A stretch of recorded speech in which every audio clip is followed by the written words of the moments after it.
QT를 갖다가 좀 속도를 줄여야 된다 소리를 갖다 며칠 전에 로리 로건 총재가 했단 말입니다. 물가가 떨어진다고 얘기하는데 물가 상승률이 떨어지는 거예요. 그렇죠. 기대 인플레이션입니다. 이게 계속 꺾여 내려갈 것인가? 이 부분에서도 현타가 올 것인가? 이란도 그렇고 이스라엘도 그렇고 미국도 그렇고 판을 어디까지 키울 것인가? 그래서 올해는 어디서 어떤 지뢰가 터질지 모르는 거죠.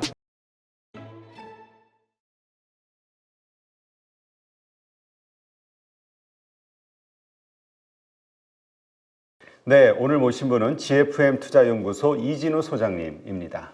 안녕하세요. 안녕하세요, 대표님. 네. 자, 또 이 2주 만에 뵈었는데 예. 또 많은 일들이 있었네요. 예, 그렇죠. 네.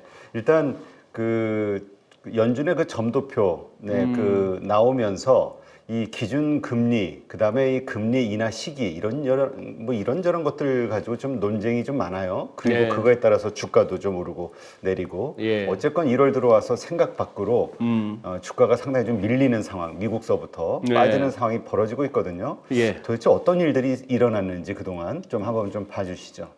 지금 그러고 보니까 이제 벌써 딱 1월 초순이 지났는데 11월, 12월 장 좋고 나서 저도 뭐 여기 815에서는 패널로 나옵니다만 여기저기서 또 진행도 하고 있지 않습니까? 네, 그렇죠. 12월 말로 오면 올수록 많은 분들의 전망이 2024년 좋을 것 같다라고 이렇게 또 쏠리더라고요. 쏠리던데 뭐 여측 없습니다. 시장 예상대로 잘 안 가는 거죠. 그리고 한마디로 얘기하면 지금 연초에 해바뀌면서 시장이 미국도 그렇고 우리도 그렇고 다소 현타가 온 것 같아요. 이거 참 방송용으로 적합치 않기 때문에 우리 뭐 그냥 우리가 일상적으로 쓰는 말인데 네이버에 한번 현타 한번 뜻을 한번 검색해 보시면은 참 설명이 확 다가오도록 해놨습니다. 뭐 요즘 이제 현실 자각 타임이라고 그렇게 이해합니다만 그 앞에 이렇게 부연 설명을 보면은 한번 이렇게 재미삼아라도 한번 검색해 보셨으면 싶은데 그래요. 대표님 말씀하셨던 요거 한번 보시죠. 네. 결국 금리 올해를 금년을 기대했던 게 금리 인하할 거다 연준이 그거였지 않습니까? 네.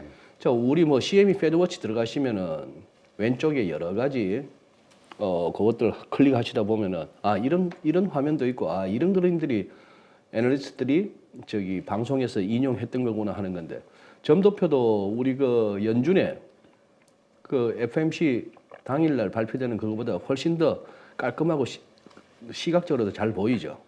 지금 그때 연말에 2023년 연말에 5.25에서 5.5로 끝났는데 이거는 그때 9월 달인가 6월 달인가 6월 달에 제시했던 것다.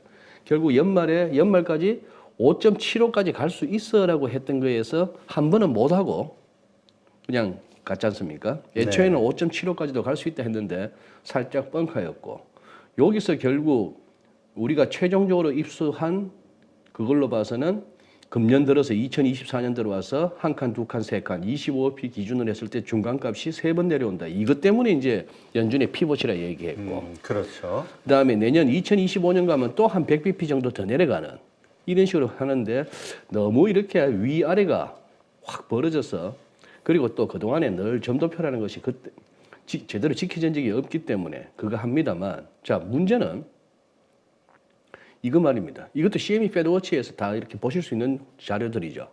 왼쪽 칸에 이렇게 보면 확률, probability가 있습니다. 그거 한번 클릭하시면 나오는데 자, 지금 이제 1월 31일 FMC, 3월 20일, 5월 1일 이런 식으로 해서 이제 금년에 있게 되는 8번에 걸친 FMC에 그러면 그 당시에 가서 지금 우리 문제는 1월 31일 이제 이달 말에는 그냥 동결로 갈 것 같다가 95.3%. 네. 시장의 프라이싱이 그렇다는 거고 3월쯤 가면은 이렇게 68.1%나 올라갑니다. 이게 한때 뭐 더 높았었죠. 그렇게 해서 이렇게 쭉 내려가다 보니 어떻게 됩니까, 이거? 시장은 벌써 한 번, 두 번, 세 번, 네 번, 다섯 번, 여섯 번. 25p씩 했을 때 6번이라는 얘기는 1.5%포인트인데요. 네. 그만큼을 지금 시장에서는 반영을 하고 있다는 거 아닙니까? 이거 설문조사 아니라고 여러 번 말씀드렸죠. 이거는 실제 시장에서 채권 금리 수익률이나 이런 걸 봤을 때 프라이싱 된 게 그렇습니다. 네. 왜 이렇게까지 시장이 봤을까요? 두 가지 가설이 가능합니다. 왼쪽 장밋빛 전망. 인플레이션이 연준의 목표치 2%에 도달하면서도 금년에 네. 그렇게 되니 5%대, 4%대 너무 높은 거 금리 아니냐. 인플레이션 잡히고 그 대신 경기 침체는 없을 수도 있고 연착륙하고 네. 아주 달달한 전망입니다. 반면에 이럴 수도 있는 거죠. 어떻게 하면 이런 상황이 될 수가 있느냐. 그 반대의 경우 경기 침체, 리세션 또는 하드랜딩으로 가면서 어디가 부러지는 거죠. 어디가 부러지면서 결국은 금리를 이렇게까지도 내릴 수도 있다 하는 얘기입니다. 네. 심지어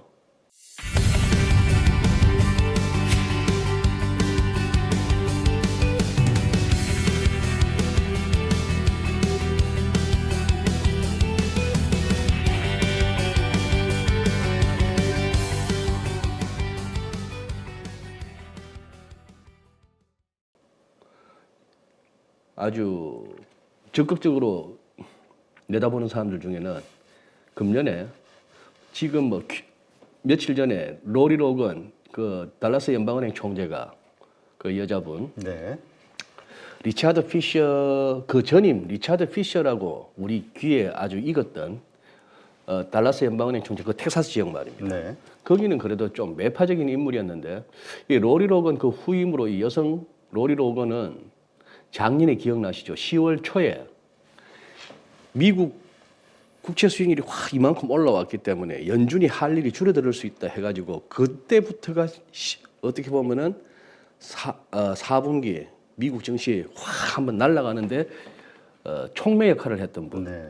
그러고 나서 며칠 있다가 크리스토프 월러까지 똑같은 취지의 얘기를 해서 시장이 벌써 이렇게 10년물 국채 수익률로 4%대 후반 5%까지 막 다가오고 하니 우리가 금리 더 안 올려도 될 만큼 긴축되어 있네 했던 그 로리 로건이 며칠 전에는 또 그 얘기했지 않습니까?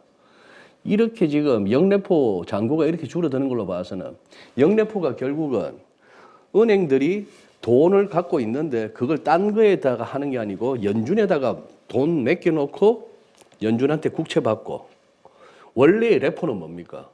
원래의 레포는 연준이 뭡니까? 은행들이 돈이 급하면 갖고 있는 국채 같은 걸로 연준에다 담보 잡히고 돈 가져가서 시중에 유동성이 공급되는 게 레포고 네. 리퍼처스, 환매 네. 조건 뭐 이런 건데 영레포니까 오히려 돈을 갖다가 은행들이 다 박아두고 미국 연준으로부터 국채 받아서 그걸로 무슨 또 여러 가지 엮어서 거래도 활용하고 하는 건데 그게 2조 달러를 넘었던 게 지금 6천억 달러 정도까지 쭉 떨어졌고 이 추세면 곧 다 소진되겠다 하는 그 논리. 네.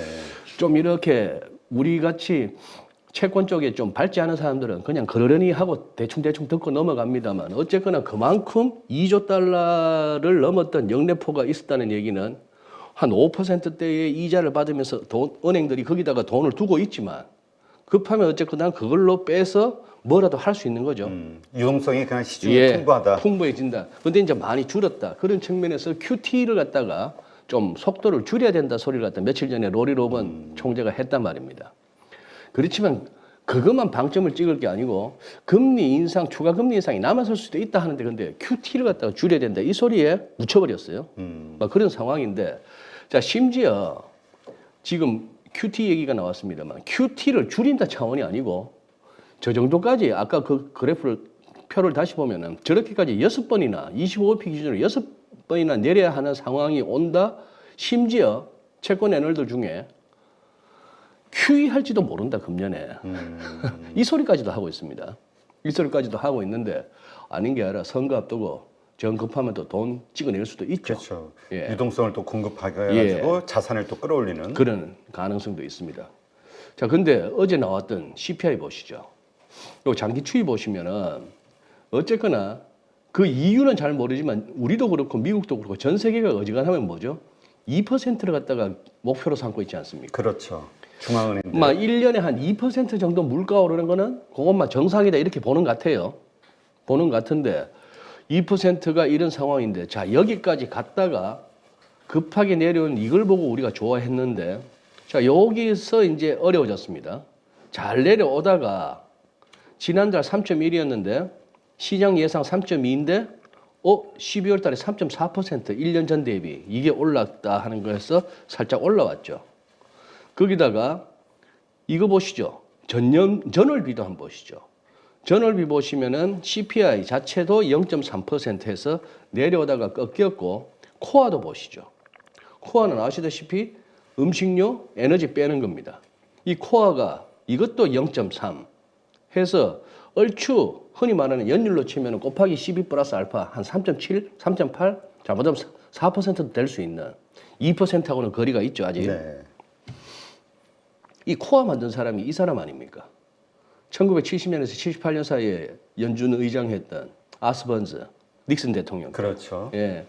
저 무렵은 그것도 있어가지고 저 뭡니까 석유 파동도 있고 해서 막 그거 하니 물가 지표가 너무 막 치솟으니까 머리 쓴다고 쓴 게 그러면은 에너지 가격 빼자, 음식료 가격도 빼자 그렇게 해서 코아라고 만드니까 그냥 헤드라인 CPI보다 낮아지는 그런 효과가 있었죠. 그런데 이것도 있습니다. 코아 내지는 슈퍼코아라고. 이거는 여기다가 주택 관련 거주비도 빼자는 거예요. 임대료 같은 거 이런 것도 빼자는 겁니다. 제가 지금 가장 그 지표 높은 것들이네요. 그렇죠.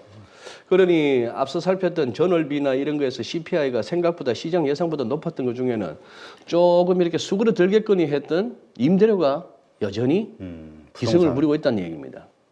저 제목 한번 이렇게 잡아봤습니다.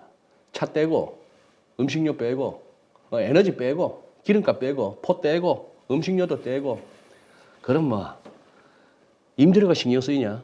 마도 떼자. 그러고 장기 한번 또 보겠다 하는데도 불구하고 숫자가 잘 안 낮아집니다. 자, 이 슈퍼코어에서는 요거 글로벌 모니터가 가졌는데 여기에 공식적으로는 뭐 발표되고 하는 건 없나 봐요. 그런데 요게 지금 이렇게 한번 보시면 요 선이 중요합니다. 요 회색 선. 이게 이제 6개월 평균이에요. 평균했더니 6개월 평균치가 이렇게 다시 또 슬그머니 위로 머리를 들지 않습니까? 근데 왜 이게 또 왜 나오는가 하면은 시장이 이걸 갖다가 억지로라도 살펴보게끔 또 분위기 조성했던 게 또 연준입니다. 그렇죠. 재작년 11월 달에 초근원 물가, 이 슈퍼코어 물가가 근원 인플레이션에 미래 진전 상황을 이해하는 데 가장 중요한 카테고리다. 그래서 그러고 나서 작년 2월에도 또 한 번 더 하기를 이 디스인플레이션, 인플레이션이 완화가 과정이 시작됐다. 자꾸 이 높아심에 또 한 번 강조합니다만 물가가 떨어진다고 얘기하는데 물가 상승률이 떨어지는 거예요. 그렇죠. 물가가 떨어지는 건 작년보다 가격이 낮아지는 게 물가가 떨어지는 거고 이게 뭐 6%, 8% 이렇게 오르던 게 4%, 3% 오른다 하는 물가 상승률이 둔합니다. 그거 갖고 우리 좋아하는 거죠. 이미 높아진 거에서 조금 작년보다는 덜 빠른 속도로 또 오르고 있는 겁니다. 네, 그렇죠. 그런데 여기서 앞으로 정책 위반자들은 자기들 얘기하는 거죠. 주택을 제외한 주택 관련한 그를 제외한 서비스 물가, 즉 초근원 물가의 개선을 계속 주시하겠다라고 해서 자기들은 이거 보겠다 했는데 이게 슬금슬금 드니까 아까 모두에 말씀드린 시장으로서는 현타가 오는 거죠. 야, 우리 11월, 12월에 너무 오버한 거 아니야? 아까 보여드렸던 이 표. 야, 우리 이런 식으로 프라이싱한 거 좀 과한 거 아니야? 하는 생각이 슬쩍 오는 겁니다. 오는 거고 지금 이것도 한번 보면은 지난주에 첫 번째 주 금요일 날 나왔던 고용지표에서 이거 한번 보시죠. 그때 21만 6천 건의 일자리 창출 개수도 깜짝 놀랐습니다만 이 중에도 보면은 뭐 정부 관련 일자리가 5만 몇천 개 아닙니까? 그렇죠. 비스무리해요. 비스무리한데 전에도 한번 말씀드렸습니다만 저는 시청이나 이렇게 동사무소 요즘 뭐 행정복지센터라고 합니다만 간혹 가다 보면은 좀 그래요. 팻말이 이렇게 담당 업무가 있는데 네. 제가 봐서는 2개, 3개 같이 묶어서 한 분이 하셔도 충분하겠더라고요. 널널하다. 널널합니다. 널널한데 뭐 어쨌거나 그걸 따지자기보다도 지금 이 말씀을 드리고 싶네요. 고용지표에서 시간당 임금 상승률 1년 전 대비 4.1% 올랐습니다. 12월에. 네. 그러면 첫 번째 의문, 이거 어떻게 지울 수가 없나요? 자, CPI가 1년 전 대비 3.4% 올랐다고 우리가 봤는데 그 전에 보니 임금은 1년 동안 4.1% 올랐네요. 네. 그러면 이렇게 얘기할 수 있습니까? 그러면 뭐 그럭저럭 살아갈 만하네. 물가 오른 것만큼 임금 조금 더 올라줬네. 살만하네. 라고 얘기할 수 있는가? 그리고 그러다 보면 또 이 얘기 나오는 거 아닙니까? 임금 물가 스파이럴, 이 웨이지 프라이스 스파이럴 해가지고 이런 얘기. 처음에 이거죠. 물가가 올라요. 물가가 오르니까 살아가는데 생계비가 높아지죠. 그러다 보면 어떻게 되죠? 금리 올려달라고 요구하게 되죠. 그러다 보면은 금리가 올라가서 뭐 노조도 있고 뭐 해서 금리 올려봤습니다. 그러다 보니까 또 물건 살만해요. 일단 이 소용돌이처럼 계속 가는 이 부분이 인플레가 잡히겠는가 하는 생각까지도 가고요. 또 저는 요즘 하도 오늘도 로봇 쪽이 날라갔습니다만 AI하고 로봇이 새로운 뭐 거의 산업혁명급이라면서요. 그렇게들 지금 기대를 하고 있죠. 기대를 하고 있지 않습니까? 생산성 향상, 효율성 제고. 그런데 이 고용 지표하고 그 다음에 이런 소식들과 더불어서 우리가 보는 게 제조업뿐만 아니라 IT 네. 기업, 심지어 금융업 이런 쪽에서도 하는 얘기가 뭐죠? 뭐 한 10%, 20%, 25%까지도 감원하겠다는 겁니다. 네. 그러니 저는 도대체 미국 고용 지표하고 최근 들려오는 감원 소식하고 자꾸 매치도 잘 안 될 뿐더러 그러면 이렇게 되면 사람이 필요 없어지는데 그렇죠. 사람이 필요 없어지는데 일자리는 줄어드는 거죠. 일자리 줄었는데 그럼 앞으로 사람들이 할 일은 뭐죠? 전부 이건가요? 주식, 주식도 요즘 AI로 코인, 주식도 이제 뭐 굳이 발품이 아닌 손품도 팔 필요 없겠네요. 시대가 좋아져서 AI 불러가지고 뭐 사줘 하면 다 뭐 나가겠네요. 뭐 그런 생각도 한번 해봅니다. 해보는데 이거 지금 대표님, 요거 미시간대가 매달 또 발표하는 기대 인플레이션 아닙니까? 아, 사실 이게 제일 무서운 거죠. 기대. 기대. 인플레이션. 사람들의 기대라는 거. 근데 이거 지난 12월 22일 날 발표되기를 전달 4.5%. 즉 이게 이 설명 보시다시피 미시간대에서 인플레이션 기대치, 인플레이션 익스펙테이션스를 갖다 소비자들한테 설문으로 조사하는 거 아닙니까? 당신이 생각하기에 한 1년 후에 물가가 얼마 정도 올랐을 것 같습니까? 라고 하는 기대 인플레이션입니다. 소비자가 예상하는 거예요. 소비자가 예상하는. 잘 안 맞잖아요. 그렇죠. 예상이나 예측이나 무슨 전망이라는 게 잘 안 맞지 않습니까? 그렇죠. 연준도 잘 못 맞추는데. 그런데 그냥 소비자들이 예상하는 건데 뭐 그때 주유소 갔다가 기분 한번 좋아서 한번 뚝 떨어졌을지도 몰라요. 최근 들어서 휘발유가 계속 떨어졌으니까. 네. 뭐 그랬을 수도 있는데 지금 이제 이게 계속 꺾여 내려갈 것인가? 이 부분에서도 현타가 올 것인가? 이런 생각 한번 해보게 되고요. 그런 상황인데 요 이제 인플레이션이 지금 여기서 조금 애매해져 가지고 과연 시장이 금년에 잘하면 6번까지도 이런 식으로 금리 인하를 반영했는 게 이게 오버했다면은 이거는 조금 조정이 필요하지 않겠습니까? 그런데다가 들려오는 뉴스들도 조금은 껄쩍지근하고요. 뉴스 안 보시는구나. 어떤 뉴스가 지금 껄쩍지근한지 전혀 감이 안 잡히시는 듯한 표정.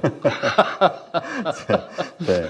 아니 뭐 지금 요즘 일단은 뭐 후티 뭐 공격했다는 미국, 예. 미국의 뉴스 이런 것이 일단은 가장 시장을 좀 흔들리게 하는 요소 아닐까 싶기도 하고, 네. 미영 연합국에 예. 그러니까 이게 중동 전쟁이 확전이 되는 건가에 대한 두려움, 이런 것도 있습니다만, 블랙핑크의 그 YG와의 그 계약 불발 뭐 이런 것도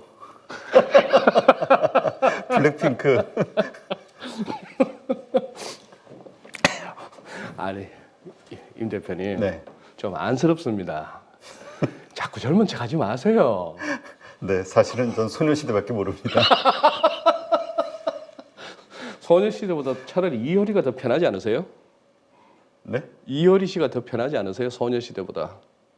그건 좀 너무 그것도 제가 또 너무 오바했나? 네, 소녀시대로 가겠습니다. 이거 어떻게 보세요? 이 슬라이드요. 이 언론이든 뭐든 뭐 하다못해 증권사 시황이든 리포트든 이것도 유행 타지 않습니까? 그렇죠. 이거 요새 언급한 사람 없잖아요. 그러게요. 이제 진짜 이거 그 만료 시한이 언제죠? 1월 19일로 알고 있습니다. 아, 그렇게 이제 슬슬. 국방 관련한 예산은 2월 며칠인가 조금 그때 투트랙으로 갔잖아요. 네. 이제 지금 이제 한 채 열흘이 안 남았는데 지금 뉴스의 흐름은 그렇습니다. 미국 의회 지도부에서 한 1조 6,600억 달러 정도의 예산안을 합의를 했다는 거예요. 네. 일단 셧다운은 피할 수 있을 것 같다 하는 얘기인데 또 이런 기사들도 있어요. 자, 빚 보세요. 4경 4천조 원. 우리나라로 돈으로 하니까 경이 막 나오네요. 이 정도의 빚을 가진 미국이 예산 지출 규모를 합의했는데 그 내용은 국방 관련 예산이 8,860억 달러, 비국방이 7,040억 달러. 뭐 이렇게 해서 두 개 더하니까 1조 6,600억 달러가 되네요. 근데 이 기사의 헤드라인만 보시죠. 공화당 강경파 중에서 난 반대할세 벌써부터 익하고 있는 겁니다. 네. 비국방보다도 국방 쪽이 이렇게나 많은데 요거 지금 아마 작년에 미국채 금리가 막 그렇게 뛰고 했던 것 중에는 저 부분도 있었을 거 아닙니까?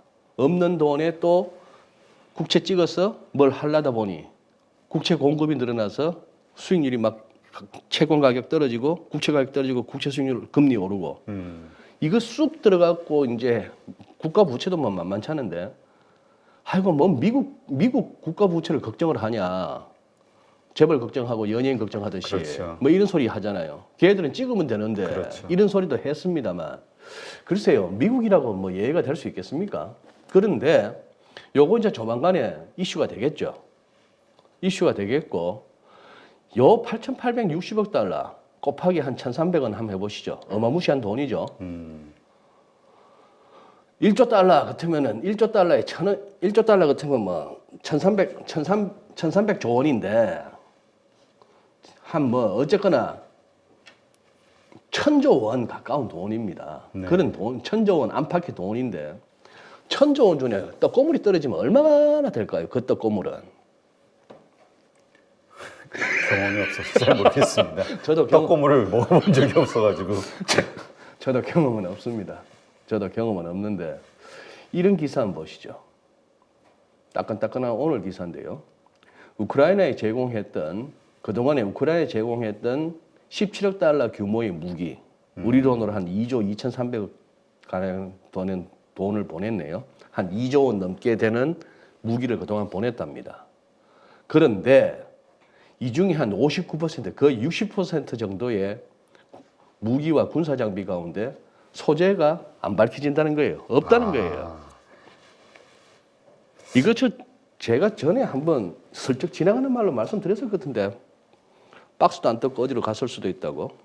그렇죠. 보통 우리가 영화에서 보면은 그 지역 사령관들 혹은 군대 사령관들이 네. 무기를 갖다가 좀 해외 예. 무기상들에게 막 예. 팔아먹어 예. 그런 예. 영화들이 많이 있죠. 그랬죠. 뭐 그런 것도 있었고 그 친구 누굽니까? 그 뽀글뽀글하네. 샘 뱅크만 프리든가. 그 코인 하다가 이제 사기죄로 들어갔는 그 친구. 네. 그 친구도 어쨌거나 이제 코인도 저런 쪽으로 해서 엄청난 규모의 자금 돈 세탁 이런 얘기가 많잖아요. 많이 들렸는데 어쨌거나 국방부 대변인 미국 국방부 대변인 이게 불법적으로 전용했다고 믿을 만한 증거는 없다. 우리는 뭐 우크라이나가 미국 무기 효과적으로 사용하고 있는 거 보고 있다. 이거 12월 13일 날 또 옷이 없는가 봐요. 옷이 없는지 맨날 이런 거 입고 다닙니다. 전 세계를. 유엔을 가도 이 옷을 입고 다니고요. 네. 넥타이도 없고 양복도 없는 분이에요. 검소하신 분이에요. 젤렌스키. 그래서 도와달라 했던 게 12월이었죠. 그런데 오늘 또 CNBC는 또 이렇게 얘기합니다. Highly unlikely. 전혀 매우 높은 확률로 그럴 것 같지 않다.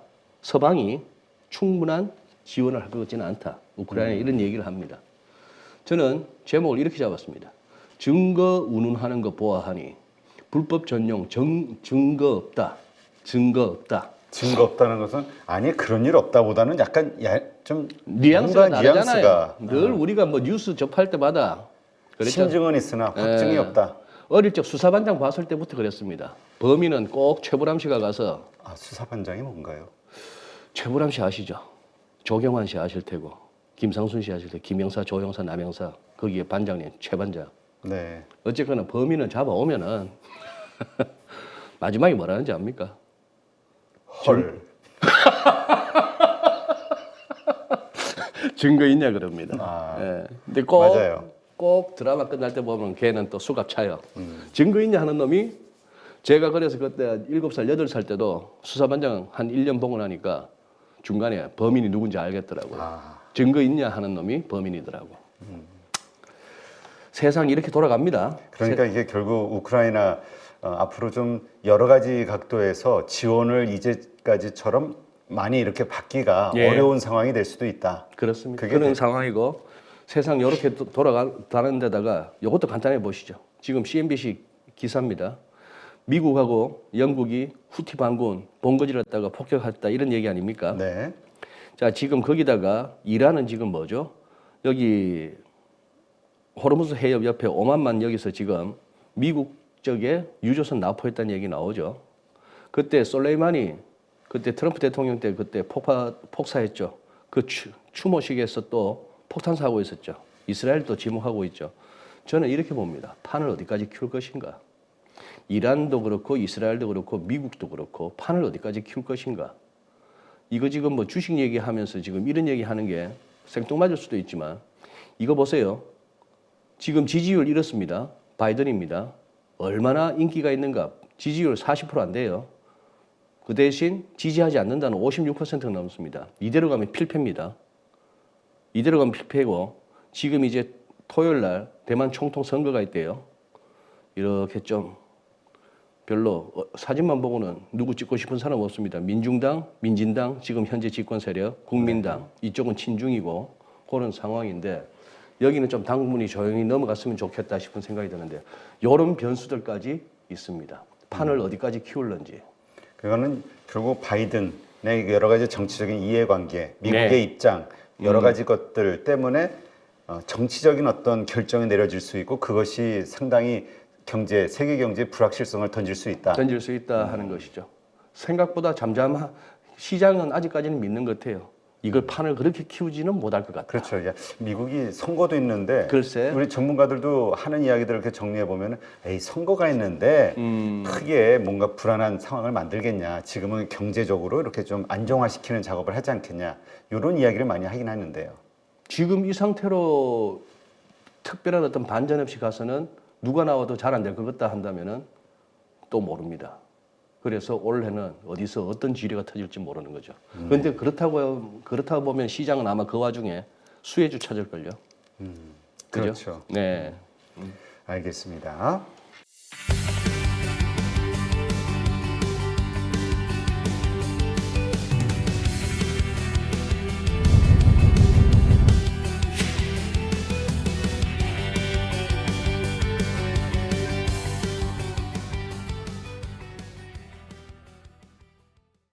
이번에 저 대입장 선생님 집중 단기 매매 스터디를 개설하신다 이렇게 말씀을 들었는데 이게 뭡니까? 올해 1초에 소수 인원으로 단기 트레이딩 과정을 했는데 그 이후에 많은 사람들이 또 언제 하냐고 또 언제 또 이런 프로그램이 있나고 문의도 많이 들어오고 그래서 이번에 한번 주로 개인 투자자들이 사실은 단기 매매를 의외로 많이 합니다.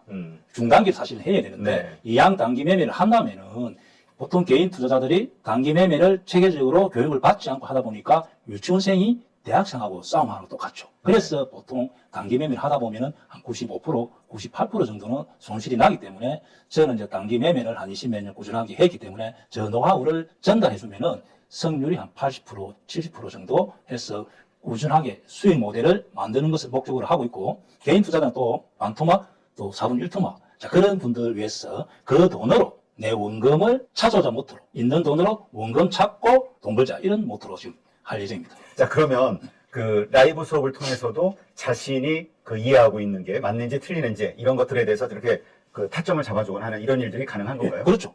왜냐하면은 많은 사람들이 밴더를 통해서 자기 매매를 올리잖아요. 그러면은 자기 손실 나는 사람들이 비슷한 자리의 손실, 수익 나는 자리는 비슷한 자리의 수익. 자, 그래서 그런 것을 통해서 이제 빠르게 수익 모델을 만들 수도 있고, 또 제가 또 라이브 할 때 자세히 이렇게 설명하기 때문에 계속 매매를 하다 보면은 작은 돈으로 꾸준히 하다 보면은 교육 한 10조 정도 마치면은 홀로 수익이 가능하지 않겠나. 내 있는 돈으로 원금을 찾아올 수 있다 그렇게 생각합니다.